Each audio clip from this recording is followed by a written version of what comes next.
लोकशाहीचा बुलंद आवाज, रिपब्लिकन वार्ता, महाराष्ट्र। महागाव तहसील कार्यालयातील प्रवीण पोहरकर अडकले अँटी करप्शनच्या जाळ्यात। 30,000 रुपयांची लाच घेताना रंगेहात पकडले। यवतमाळच्या महागाव तालुक्यातील हिवरा येथील शेतकरी पांडुरंग अंडगे यांचा पाणंद रस्ता मोकळा करून देण्यासाठी महागाव तहसील कार्यालयातील महसूल सहाय्यक प्रवीण पोहरकर यांनी 40,000ची लाच मागितली असता तडजोड अंती दिनांक 26 रोजी 30,000ची लाच घेताना अँटी करप्शन ब्युरो पथकाने रंगेहात पकडण्यात आलं। याच भ्रष्ट लिपिकावर मागील काही दिवसापूर्वी भ्रष्टाचाराची तक्रार दाखल केल्यानंतर त्यांनी आपला भ्रष्टाचार लपवण्यासाठी महागावच्या 4 पत्रकारांवर खंडणीचे खोटे गुन्हे दाखल केले होते।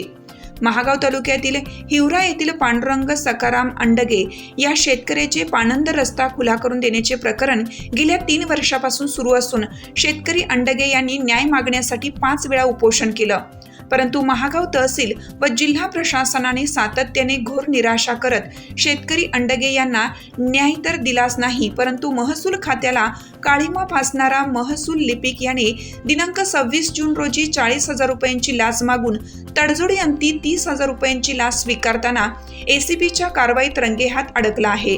त्यामुळे तहसील प्रशासनात खळबळ उडाली आहे। काल उशिरापर्यंत आरोपी प्रवीण पोहरकर यांची चौकशी सुरू होती।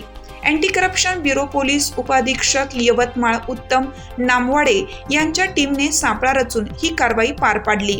रिपब्लिकन वार्ता न्यूजसाठी विदर्भ उपसंपादक राजेश ढोले, यवतमाळ।